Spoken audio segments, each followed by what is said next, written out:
सालों पहले चांदन नगर के पास एक जंगल था। वहाँ एक बड़ा सा बरगद का पेड़ था, जिस पर एक कौवा और एक कोयल दोनों अपने अपने घोंसले में रहते थे। एक रात उस जंगल में तेज आंधी चलने लगी। देखते ही देखते बारिश शुरू हो गई। कुछ ही देर में जंगल का जो भी था सब बर्बाद हो गया।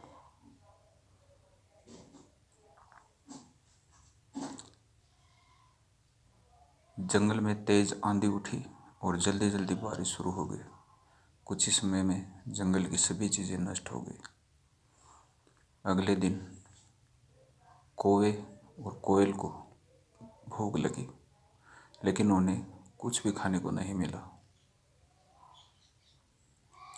तब कोयल ने कौवे से कहा, हम इस जंगल में प्यार से रहते हैं, लेकिन अब हमारे पास खाने के लिए कुछ भी नहीं है। हम क्यों ना एक दूसरे के लिए अंडा देने की सोचें। जब मैं अंडा दूंगी तब तुम उसे खाकर अपनी भूख मिटा सकते हो, और जब तुम अंडा दोगे मैं उसे खाकर अपनी भूख मिटा लूँगी।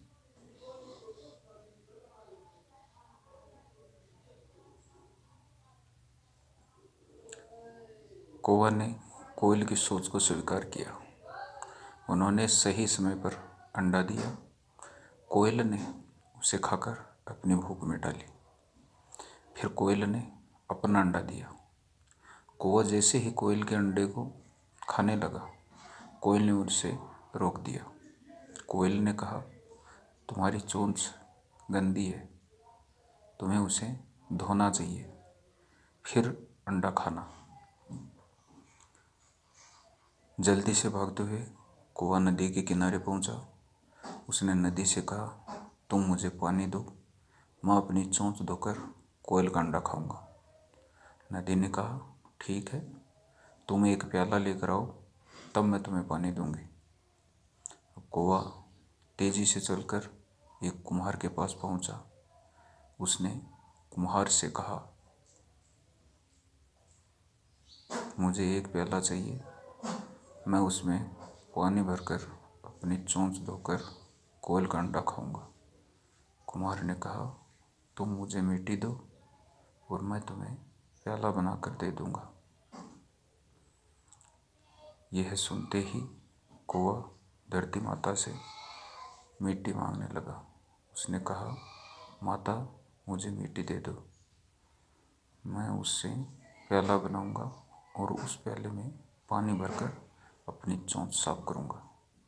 फिर कोयल का अंडा खाने के लिए उस पानी से भूख मिटाऊंगा। धरती माता ने कहा, मैं मिट्टी दूंगी, लेकिन तुम्हें खुरपी लानी होगी, उसी से तुम मिट्टी खोद कर ला सकोगे। भागते हुए कौवा लोहार के पास पहुंचा। उसने लोहार से कहा, मुझे खुरपी दे दो, मैं उससे मिट्टी खोद कर कुम्हार को दूंगा और उसी मिट्टी से प्याला बनाऊंगा। फिर प्याले में पानी भरूंगा और उस पानी से अपनी चोंच साफ करके कोयल का अंडा खाऊंगा। लोहार ने गरम गरम खुरपी कोयल को दे दी। जैसे ही कौवा ने उसे पकड़ा, उसकी चोंच जल गई। कौवा तड़पते हुए मर गया। इस तरह कोयल ने चतुराई से अपने अंडे को कौवे से बचा लिया।